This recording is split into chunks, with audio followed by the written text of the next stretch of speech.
Hello my dear students, most welcome to physics class. आज की इस लेक्चर में डिस्कस करेंगे इक्विलिब्रियम।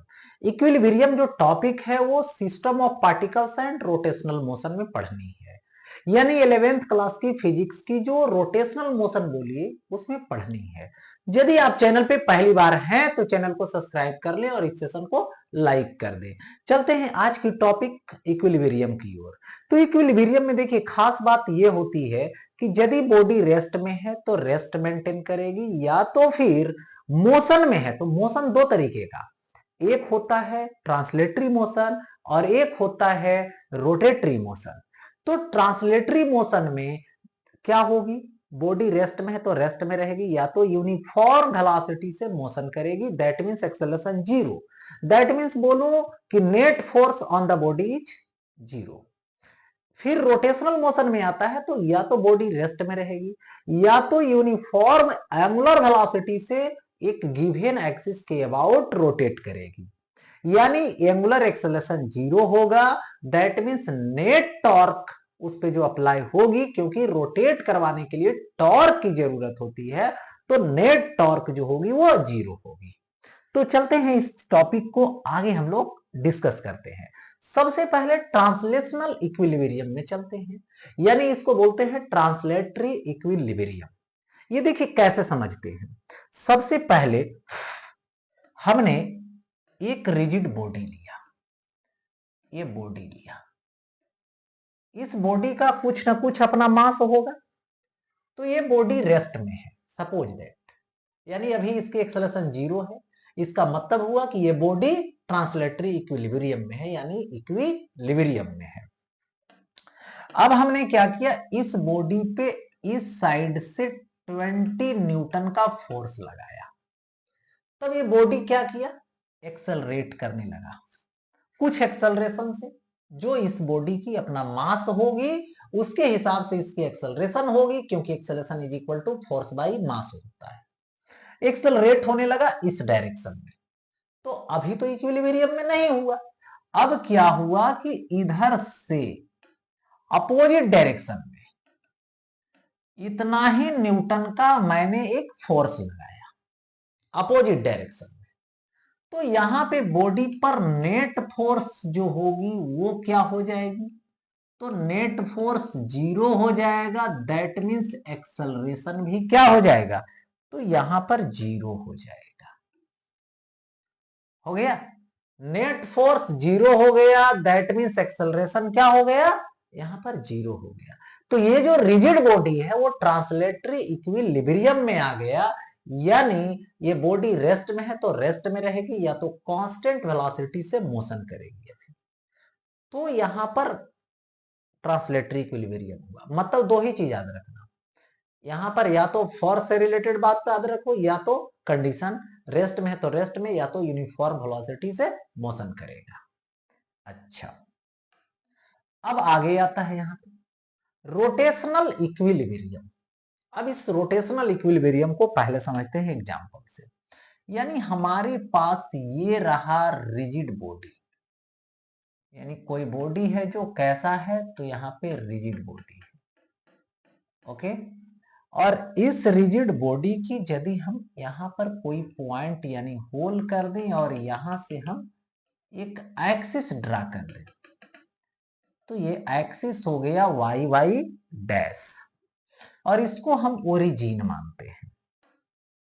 और यहां पर हमने क्या किया, एक पॉइंट लिया, ये पॉइंट जिसकी लोकेशन R1 रेडियस के रूप में है, और यहां से हमने इस डायरेक्शन में फोर्स लगाया जो F1 लगाया। अब ये टॉर्क प्रोवाइड करेगा कौन वाइज, तो एंटी क्लॉकवाइज, यानी टॉर्क यहां पे लगेगा एंटी क्लॉकवाइज, और ये ब्लॉक रोटेट करना यहां पे स्टार्ट कर दिया। और ये टॉर्क लग रहा है तो एंगुलर एक्सेलरेशन होगी, क्योंकि लिनियर मोशन में लिनियर एक्सेलरेशन, और जब रोटेशनल मोशन होता है, जब बॉडी रोटेट करती है, तो एंगुलर एक्सेलरेशन पढ़नी है, जो टॉर्क यहां प्रोवाइड करेगा, टॉर्क जो है वो क्रिएट करेगा। ठीक है, तो यहां पर इस तरीके से होने लगा। अब क्या हुआ कि इसको बैलेंस करने के लिए अपोजिट डायरेक्शन में टॉर्क देना पड़ेगा। तो अपोजिट डायरेक्शन में टॉर्क कैसे देंगे वो देखिए, यहां से हमने R2 अवर पोजीशन वेक्टर लिया और यहां पे हमने इधर के तरफ फोर्स लगाया F2, तो ये टॉर्क प्रोवाइड किया कितना, कॉनवाइज क्लॉकवाइज। अब जिस समय नेट टॉर्क जीरो होगा, यानी नेट टॉर्क जीरो, तो इसका एंगुलर एक्सेलरेशन जीरो होगा, यानी यूनिफॉर्म एंगुलर वेलोसिटी से ये रिजिड बॉडी क्या करेगी, रोटेट करेगी। तो इस केस में यहां पर ये क्या होगा, रोटेटरी इक्विलिब्रियम होगा, यानी रोटेशनल इक्विलिब्रियम होगा। यानी सिंपल समझिए, नेट टॉर्क जीरो और वहां नेट फोर्स, लिनियर मोशन में नेट फोर्स जीरो। तो यहां पे तभी पॉसिबल है जब क्या होगा, टाउ एंटी क्लॉकवाइज, यानी torque anti clockwise is equal to torque clockwise, यानी टॉर्क यहां पे क्लॉकवाइज होगा। हो गया, torque anti clockwise is equal to torque clockwise होगा ऐसा। अच्छा, तो ये हो गया रोटेशनल इक्विलिब्रियम। अब यहां पर आगे बढ़ते हैं, देखिए नोट में कुछ बातें हैं। तो यहां पे सबसे पहले समझेंगे कि ये रहा ग्राउंड, और इस ग्राउंड पे हमने एक ब्लॉक लाकर रखा, एक ब्लॉक लाकर रखा। अब ये ब्लॉक जब मैंने ऐसे रखा तो इसका यहां पर देखो सेंटर है, इसकी मास होगी यहां पे डाउनवर्ड mg फोर्स लगेगा, और यहां पर जो नॉर्मल रिएक्शन होगा, ये नॉर्मल रिएक्शन फोर्स ऐसे होगा जो अभी कोइंसाइड करेगा, एक ही लाइन पे होगा। अब इसको क्या किया गया, टिल्ट किया गया, टिल्ट। अब इसको मतलब घुमाया गया और इसको इस कॉर्नर पे बेस किया गया, बेस लिया गया घुमाकर। तो यहां से अभी नॉर्मल रिएक्शन ऐसे लग रहा है और mg ऐसे लग रहा है। तो अभी जो mg है वो क्या है, इसका जो बेस है जिसपे ये क्या था, रेस्ट में था, उसी को क्रॉस कर रहा है, यहां पे कर रहा है। तो यदि टॉर्क देखा जाए तो ये टॉर्क प्रोवाइड कर रहा है ये ऐसे, यदि यहां पर रिलीज कर दे, मतलब घुमाने की प्रोसेस को बंद कर दे, तो ये जो है जिस पोजीशन में था उसी पोजीशन में, मतलब इस पोजीशन में आ जाएगा।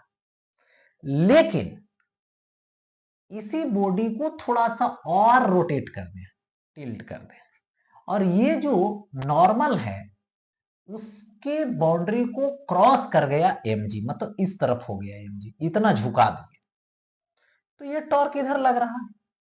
यदि यहां पे अब रोटेट करवाने की प्रोसेस को स्टॉप कर दे, रोक दे, हटा दे, तो अब वापस ही इसी सिचुएशन में, जो पहले का सिचुएशन था उस सिचुएशन में नहीं आ पाएगा। क्यों नहीं आएगा, क्योंकि mg का जो टॉर्क था पहले एंटी क्लॉकवाइज लग रहा था, अब किधर लगने लगा, क्लॉकवाइज लगने लगा, तो ब्लॉक पलटी खा जाएगा। ठीक है, ऐसा हो जाएगा। तो इस तरीके से यहां पे टॉर्क से रिलेटेड बातें होती है। अब आगे आता है यहां पे, find the minimum value of F for the block to topple about an edge. मतलब ये फोर्स मिनिमम कितना होगा कि बॉडी जो है इस कॉर्नर, इस एज के अबाउट पलटी कर जाएगा, पलट जाएगा। तो देखो इसको ऐसे फोर्स लगाते गए, ये जो है से पहले तो यहां पर mg है, चलो ठीक है, बाद में भी mg यही रहेगा, लेकिन नॉर्मल यहां पे था, जब फोर्स लगाने लगे तो नॉर्मल यहां पे शिफ्ट हो गया। ओके, नॉर्मल शिफ्ट हो गया। अब क्या हो गया, नॉर्मल यहां पे शिफ्ट हो गया तो उसी तरह से टॉर्क लगाते रह जाएंगे तो ये स्लोली पलटी मार जाएगा। ठीक है, तो ये जो फोर्स है इसको इधर की ओर लाना चाह रहा है, रोटेट करवाना चाह रहा है, यानी टॉर्क क्लॉकवाइज। ठीक है, तो इस इंड से इस इंड तक ऐसे ये रेडियस बनेगा, तो ये ओरिजिन, इसके अबाउट तो पलटी करना है, तो ये बी हो गया। और ये जो है एम जी, देखिए इस एक्शन लाइन के अबाउट, देखिए यहां पर इधर रोटेट करवाना चाहते हैं, तो ये है टाउ एन टी क्लॉकवाइज। पलटी किधर करवाना, इधर के साइड, और उसको अपोज कौन कर रहा है, एंटी क्लॉकवाइज, कौन, एम जी वाला। तो मिनिमम चाहिए, मतलब स्लोली पलटी कर जाए, इसका मतलब जितना टॉर्क ये है उतना टॉर्क इसको होना पड़ेगा। ठीक है, तो यहां से देखिए टाउ एंटी क्लॉकवाइज लीजिए, हमने टाउ एंटी क्लॉकवाइज ले लिया, और ये क्या आ जाएगा, टाउ क्लॉक वाइज ले लिया। एंटी क्लॉकवाइज कौन प्रोवाइड किया, एम जी, तो यहां पर लिखेंगे एम जी इनटू डिस्टेंस कौन सा होगा, ए वाला, टोटल ए है तो ये कितना होगा सेंटर से, तो ए बाई 2 होगा, is equal to clockwise, clockwise कौन प्रोवाइड किया, ए फोर्स, किसके अबाउट, यहां पे बी डिस्टेंस के अबाउट, यानी एफ इंटू बी हो गया। तो ये जो एफ होगा वो कैसा होगा, तो यहां पे मिनिमम होगा। ठीक है, तो ये जो बी है मल्टीपल में है, डिवीजन में जाएगा, तो यहां से एफ मीन ले लीजिए, तो इज इक्वल टू कितना आएगा, तो यहां से आएगा एम जी ए बाई, यहां पे आएगा 2b। हो गया ऐसा, क्लियर। तो ये चीजें आती है। अब यहां पर आता है नेक्स्ट। अब यहां पे नेक्स्ट में देखेंगे तो क्या है, ये यूनिफॉर्म रड ऑफ 20 केजी, यानी एक रॉड है जो कितना केजी का है, तो 20 केजी का है, is hanging in A horizontal position with the help of 2 threads. देखिए ये रॉड है जिसका मास 20 केजी का है, और इस 2 स्ट्रिंग से क्या है, हेल्ड किया हुआ है हॉरिजॉन्टली। इट आल्सो सपोर्ट्स ये 40 KG mass as shown in the figure. अब यहां से find the tensions developed in each thread. तो सबसे पहले देखिए जो दोनों थ्रेड है, इसमें सपोज कीजिए टेंशन T1 है, और इसमें सपोज कीजिए टेंशन T2 है। यहां पे L/4 पे एक बॉडी सस्पेंड की है, तो जिसका डाउनवर्ड क्या लगेगा, यहां पे 40 G लगेगा। ओके, अब इस रॉड का यहां पर सेंटर होगा, जिसका लोकेशन कितना होगा, तो L/2 होगा। यहां पर सेंटर पे क्या होगा, मास कंसंट्रेट होगा इस रॉड का कितना, 20 केजी, तो 20 केजी, तो डाउनवर्ड क्या लगेगा, 20 जी, क्योंकि वेट mg जो अर्थ अट्रैक्ट करेगी। अच्छा, अब ये जो है से हॉरिजॉन्टली है, तब यहां पे समझना है क्या, सबसे पहले तो ये इक्विलिब्रियम में हो गया है। तो इक्विलिब्रियम कहने का मतलब हुआ कि ना तो ट्रांसलेटरी है मोशन, ना तो रोटेटरी है। इसका मतलब है कि इस पर नेट फोर्स भी 0 है, और यहां पर नेट टॉर्क भी 0 है, दोनों 0 है। चलिए, तो यहां पर पहले लिखेंगे फॉर टीई, मतलब ट्रांसलेटरी इक्विलिब्रियम, ट्रांसलेटरी इक्विलिब्रियम, तो T1 plus T2, T1 plus T2, okay, जो क्या बैलेंस करेगा, दो को, 20G और 40G, तो कितना हो जाएगा 60G, 20G 40G डाउनवर्ड, और ये दोनों अपवर्ड, तो दोनों को ऐड कर दीजिए 60G। That means T1 plus T2 is equal to, यहां पे 60 और G का वैल्यू 10, 60 यानी 600 न्यूटन हो गया, इक्वेशन फर्स्ट हो गया। ओके, अब देखो यहां पे रोटेशनल इक्विलिब्रियम में लेते हैं, तो ये मान लेते हैं ओरिजिन, तो ओरिजिन पर ही T1 लग रहा है तो इसका रेडियस तो बनेगा नहीं, तो इसका फोर्स क्या हो जाएगा, जीरो, सॉरी टॉर्क हो गया जीरो इसका। अब आते हैं T2 के पास, तो ये टॉर्क प्रोवाइड करेगा इधर के साइड T2, ये बनेगा रेडियस कितना L और T2, तो इधर कौन side, anti clockwise, anti clockwise, okay. और ये 20G और 40G दोनों मिलके कौन वाइज, क्लॉक वाइज, ठीक है। तो ना तो एंटी क्लॉकवाइज रोटेट करवा पाया ना तो क्लॉकवाइज, इसका मतलब दोनों आपस में क्या है, इक्वल है, इक्विलिब्रियम में आ गया, इसका मतलब दोनों इक्वल है। तो यहां पर अब लिखेंगे क्या चीज, लिखेंगे फोर, यहां पे रोटेशनल या रोटेटरी इक्विलिब्रियम, तो इसके लिए क्या होगा, anti clockwise is equal to torque clockwise. अब एंटी क्लॉकवाइज क्या है, देखिए एंटी क्लॉकवाइज कौन दिया, T2 दिया, कितना है रेडियस, L है, तो यहां पर आ जाएगा T2 into L is equal to tau clockwise, तो mg वाला, तो ये हो गया 40G L/4 पे, तो L/4 into 40G, L/2 into 20G, तो यहां से होगा L/4 into 40G plus L/2 into ये आएगा 20G।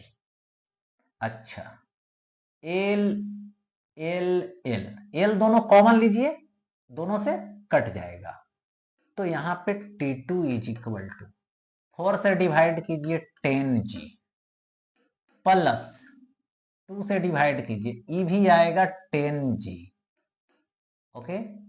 तो 10G 10G 20G, T2 is equal to 20G, G का वैल्यू रख दीजिए 10, 10 हो जाएगा तो 200, यानी T2 is equal to 200 newton आ गया।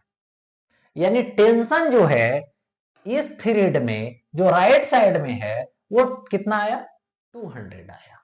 अब आ जाएगा इक्वेशन फर्स्ट, तो फर्स्ट में T2 का वैल्यू 200, तो यहां लिखेंगे फ्रॉम इक्वेशन 1, ओके।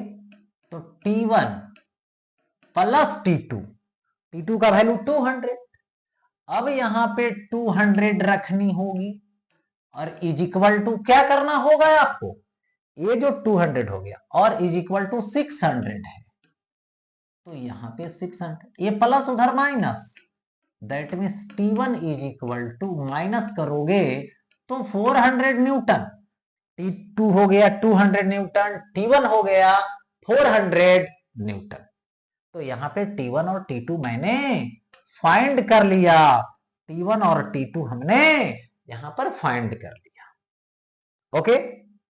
अच्छा अब आगे आता है यहां पर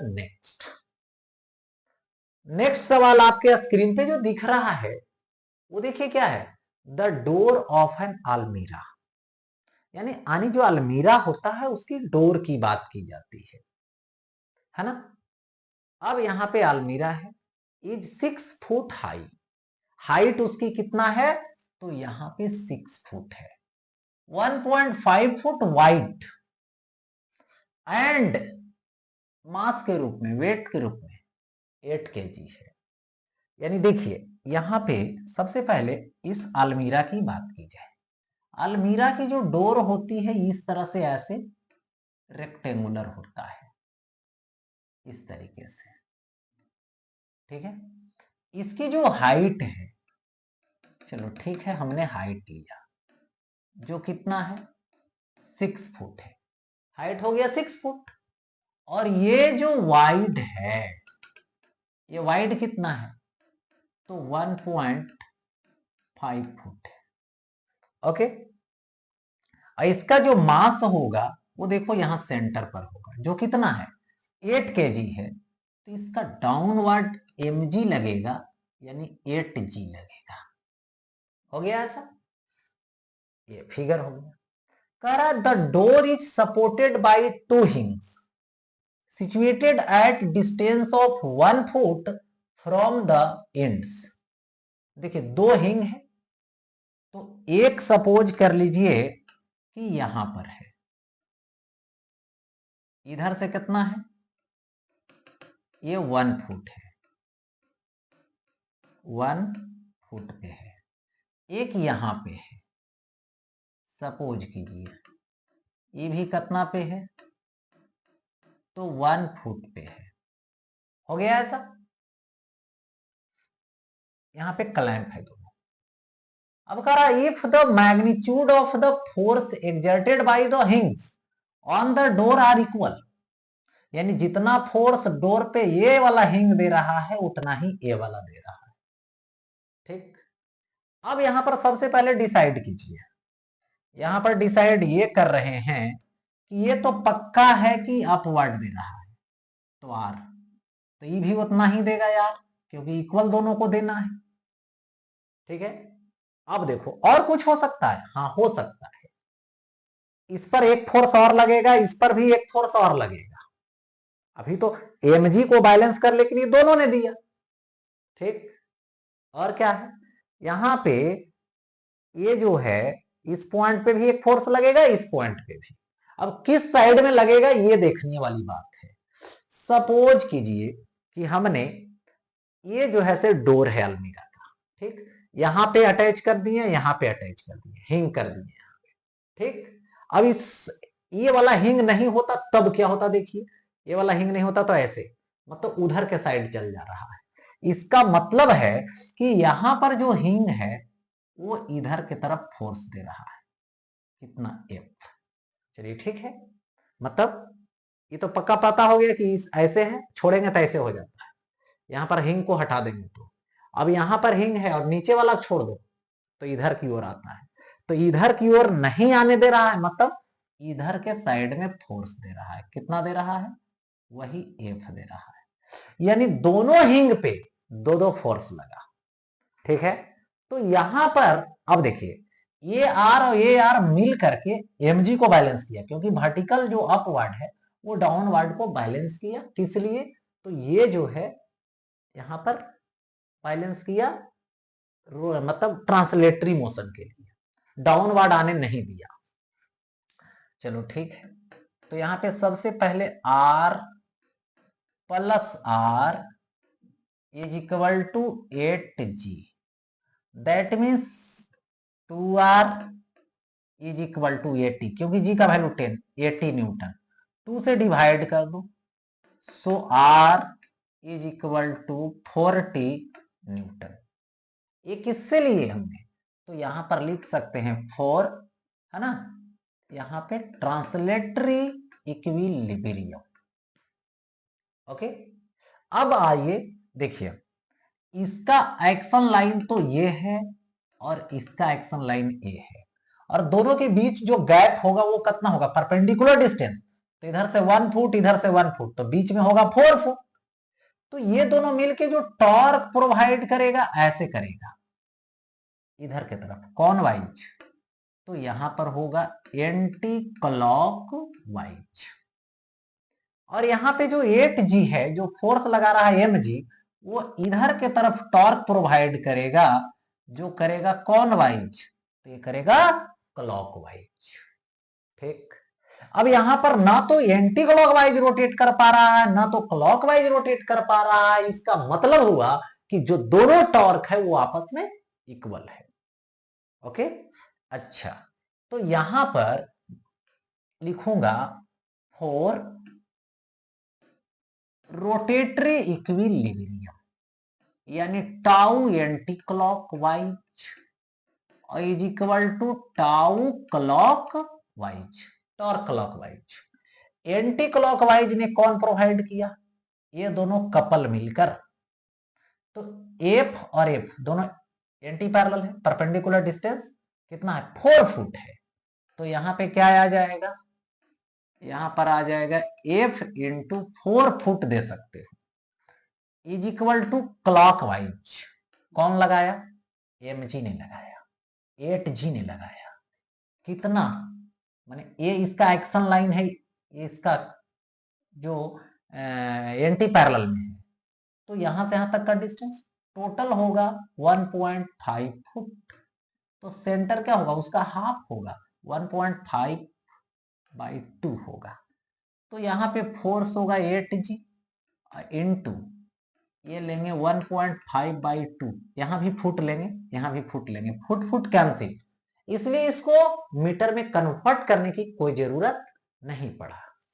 चलिए अब यहां से कैंसिल आउट कीजिए, तो ये 4 से ये कटेगा, कितना, 2 से डिवाइड करेंगे तो ये 2 और ये 2 कट जाएगा, तो 1.5 जी का वैल्यू 10 बैठाइए, तो F is equal to 15 newton, यहां पे हो जाएगा 15 न्यूटन।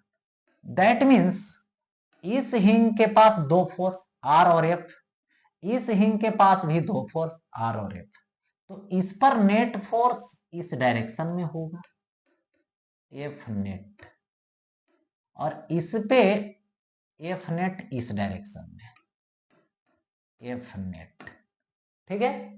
F नेट क्या होगा, ये दोनों परपेंडिकुलर का रिजल्टेंट, तो यहां पर लिख सकते हो F net is equal to root over F square plus R square, तो रूट ओवर F स्क्वायर यानी 15 का स्क्वायर